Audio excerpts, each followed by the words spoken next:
La conférence State of Unreal vient d'annoncer d'énormes changements et nouveautés qui vont changer l'avenir du jeu vidéo. Et aujourd'hui, on va les passer en revue. A commencer par les nouveautés d'Unreal Engine 5.2, qui pour l'instant est encore en version avant-première, en version preview. Cependant, sur l'Epic Game Launcher, vous pouvez déjà la télécharger.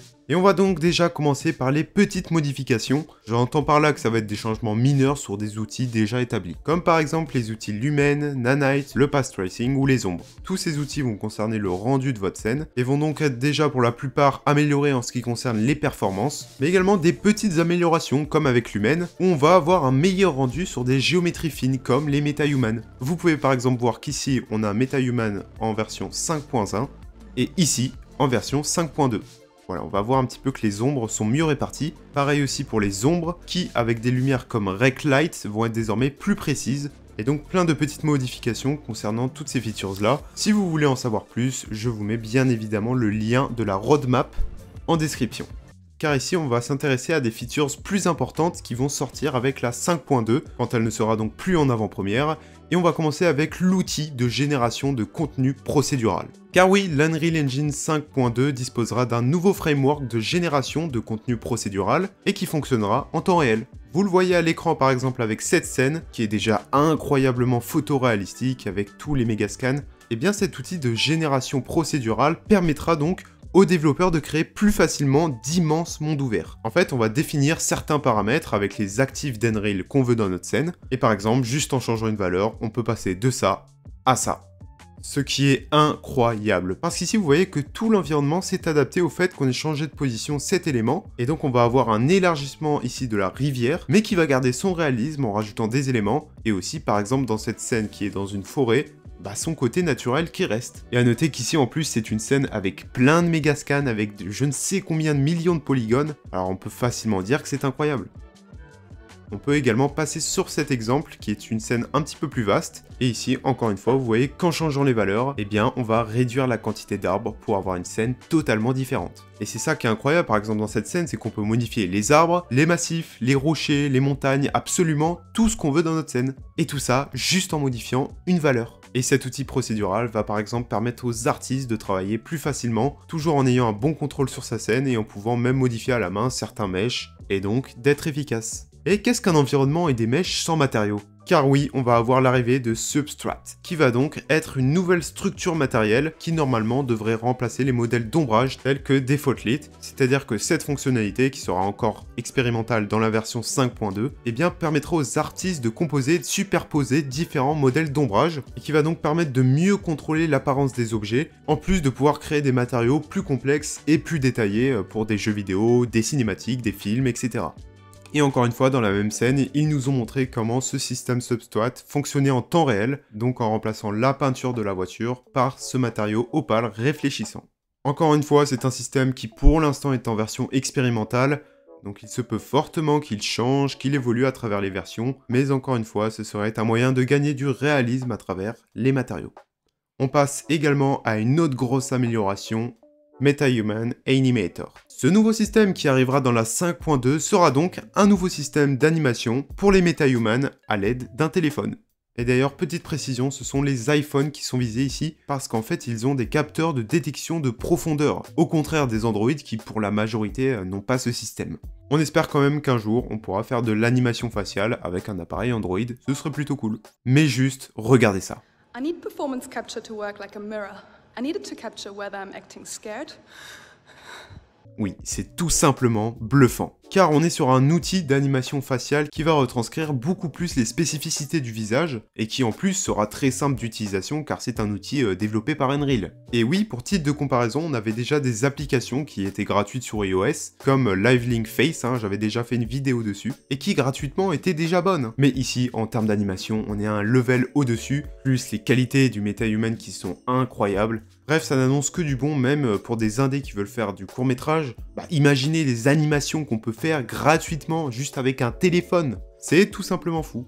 Bref, vous l'avez compris, on aura également beaucoup d'améliorations concernant les flux de production virtuels. Ces derniers mois, Epic Games a fait énormément de rachats. Quixel, ArtStation, Bandcamp ou Sketchfab. Et je vais faire une petite critique sur l'Unreal Engine Marketplace. Alors oui, cette place de marché est assez bonne, on y trouve ce qu'il faut. Cependant, au fur et à mesure de l'utiliser, j'ai quand même trouvé qu'il y avait un problème au niveau de l'interface. Les options pour trier ou même la recherche n'étaient pas hyper efficaces. Et par exemple, il n'y avait même pas de catégorie populaire ou meilleure vente pour trouver vraiment les packs qui étaient appréciés. Et tout ce que je viens de vous dire a un lien car Epic Games vient d'annoncer Fab, qui sera littéralement une combinaison de l'Unreal Engine Marketplace, de Quixel, de Sketchfab, d'ArtStation, un mélange de tout ça pour créer un marché unique, Fab, où donc on aura une vaste bibliothèque avec plein d'actifs numériques, des modèles 3D, des matériaux, de l'audio, des VFX, etc.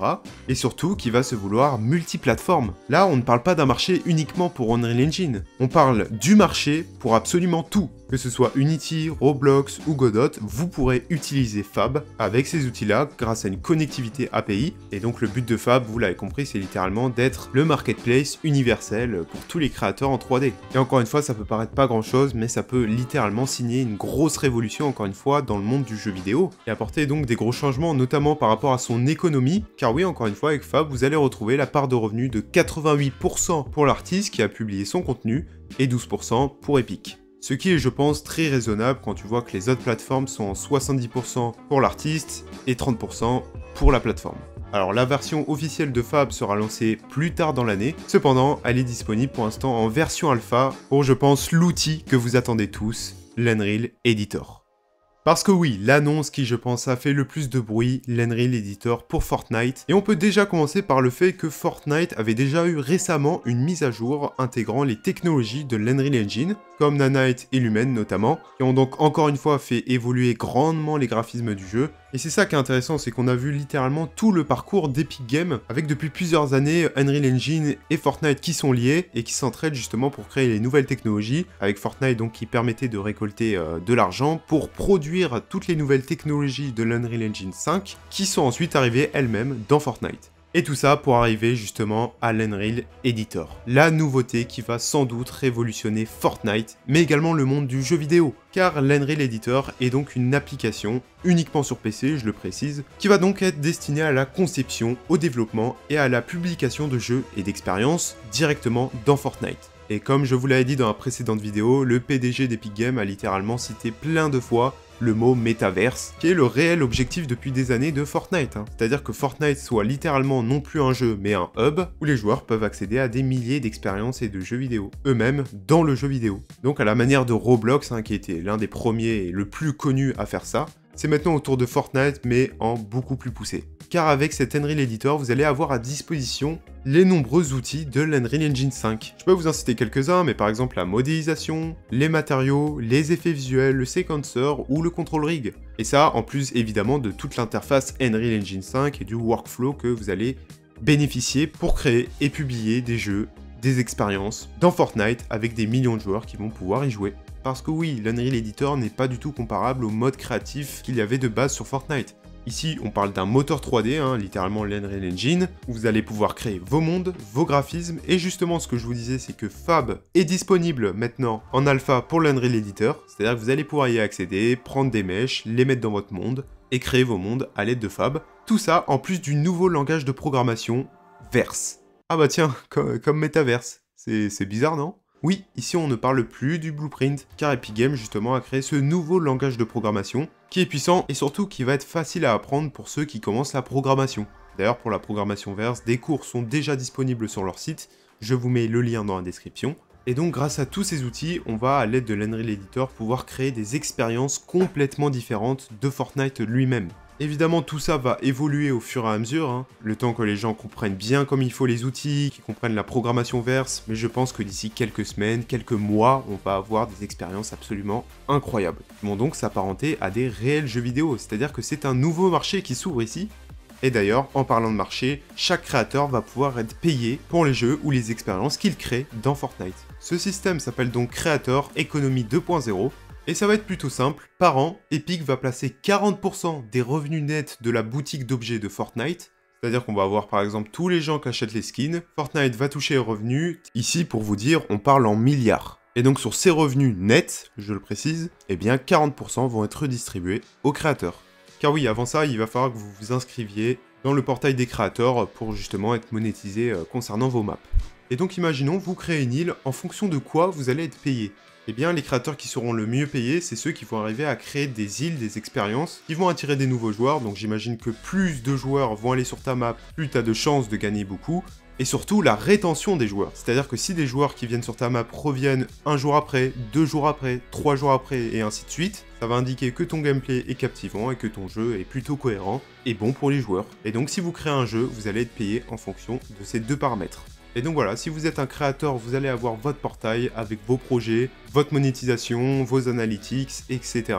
Et ensuite, il ne restera plus qu'à créer vos expériences et à les publier sur Fortnite. De son côté, le programme Soutenez un créateur a été complètement supprimé. Je l'ai peut-être également déjà dit, mais sur les consoles, vous ne pourrez pas créer vos maps. C'est uniquement sur PC, ce qui paraît logique, parce que l'Unreal Editor est un logiciel qui va demander des calculs, etc. Bref, c'est compliqué. Et également à noter que tous les changements que vous allez faire vont pouvoir être vus en temps réel. Donc voilà, ça aussi c'est plutôt fou. Et hâte de voir comment tout ça va évoluer. Une chose dont je suis presque sûr, c'est que ça va sûrement révolutionner le marché du jeu vidéo. Parce que c'est un nouveau marché qui se crée et qui va évoluer au fur et à mesure. Et bref, en tout cas, comment ne pas être satisfait de ce qui se passe en ce moment. D'ailleurs, comptez sur moi, il va falloir un petit temps pour que j'apprenne, mais pour faire des tutos sur l'Unreal Editor, bien évidemment. Que ce soit sur la programmation verse ou autre chose. Des tutos vont arriver, même potentiellement des formations. Évidemment, avant ça, il va falloir que j'expérimente un peu. Mais ça arrive très vite. En tout cas, j'espère que la vidéo vous a plu. Si vous voulez plus d'informations, les liens sont en description.